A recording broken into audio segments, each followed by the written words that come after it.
Jérémie 25.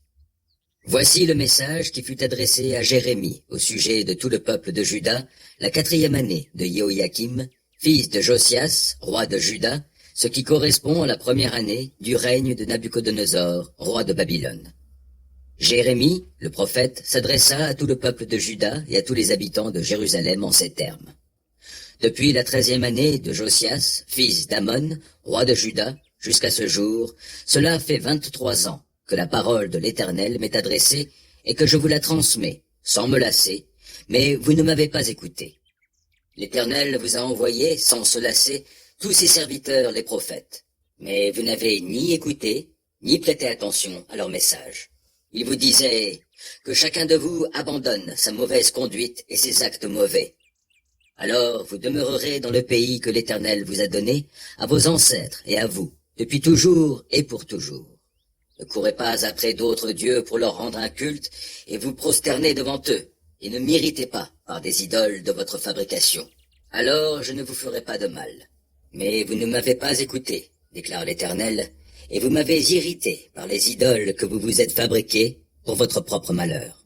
C'est pourquoi, voici ce que déclare le Seigneur des armées célestes.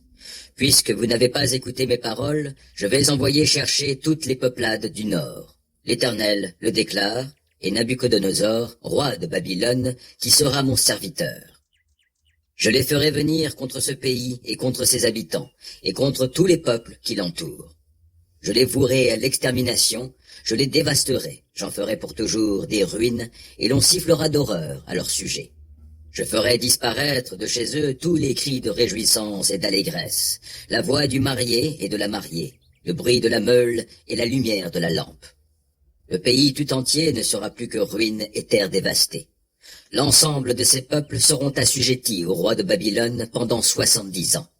Et au bout de ces 70 ans, je demanderai compte de leurs crimes au roi de Babylone et à son peuple. L'Éternel le déclare. Je sévirai contre le pays des Chaldéens, et je le réduirai en désert pour toujours. J'accomplirai contre ce pays toutes les menaces que j'ai proférées contre lui et tout ce qui est écrit dans ce livre, ce que Jérémie a prophétisé au sujet de ces divers peuples. Car les Chaldéens eux-mêmes seront assujettis par des peuples nombreux et des rois puissants, et je leur rendrai ce que leur auront valu leurs actes et leurs agissements. Car voici ce que m'a déclaré l'Éternel, le Dieu d'Israël.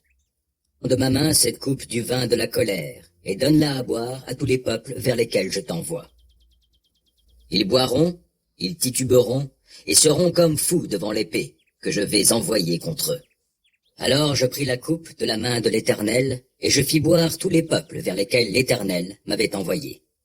Je fis boire Jérusalem, les villes de Juda, ses rois et ses hauts dignitaires, pour en faire une ruine et une terre dévastée, un objet de sifflement horrifié et de malédiction, comme ils le sont à ce jour.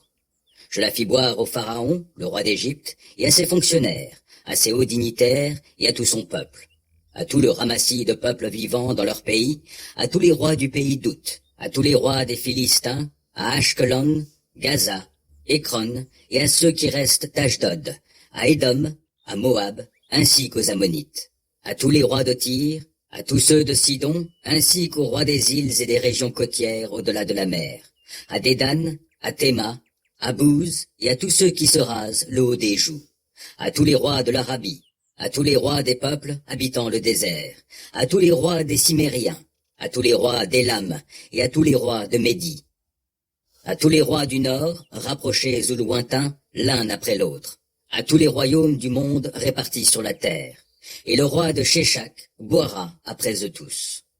Tu leur diras, voici ce que déclare le Seigneur des armées célestes, Dieu d'Israël. Buvez, enivrez-vous, vomissez et tombez sans plus vous relever devant l'épée que j'envoie parmi vous. Si jamais ils refusent de prendre de ta main la coupe pour la boire, alors tu leur diras, voici ce que déclare le Seigneur des armées célestes. Vous la boirez quand même. C'est sur la ville qui m'appartient que je commence à faire venir le malheur, et vous en seriez exemptés? Non, vous n'en serez pas exemptés. Car je fais venir l'épée contre tous les habitants de la terre. L'Éternel le déclare, le Seigneur des armées célestes. Toi, tu leur prophétiseras toutes ces choses, et puis tu leur diras, l'Éternel rugit de là-haut, de sa demeure sainte, il donne de la voix. Il pousse des rugissements contre son pâturage, il crie contre tous les habitants de la terre, tout comme ceux qui foulent le raisin. Le tumulte en parvient aux confins de la terre, car l'Éternel entre en procès avec les peuples, et il juge tous les humains. Il livre les méchants au glaive, l'Éternel le déclare. Voici ce que déclare le Seigneur des armées célestes. Un malheur se propage d'un peuple à l'autre. Des confins de la terre, un terrible ouragan se lève. Ce jour-là, les victimes frappées par l'Éternel joncheront le sol, d'un bout du monde à l'autre. Nul ne mènera deuil sur eux, on ne les recueillera pas pour les mettre au tombeau. Ils deviendront du fumier sur le sol. Lamentez-vous, bergers, poussez des cris. Roulez-vous sur le sol, vous puissants du troupeau, car le jour du massacre est arrivé pour vous. Vous tomberez et vous serez brisés comme on brise un beau vase. Alors les bergers perdront tout refuge. Les puissants du troupeau n'auront plus aucun moyen d'échapper. On entend les clameurs poussées par les bergers et les lamentations des puissants du troupeau. Car l'Éternel dévaste leur pâturage. Sous l'effet de son ardente colère, les paisibles enclos sont réduits au silence. Ils quittent sa retraite comme un jeune lion. Leur pays sera dévasté à cause de l'épée des oppresseurs et de leur ardente colère.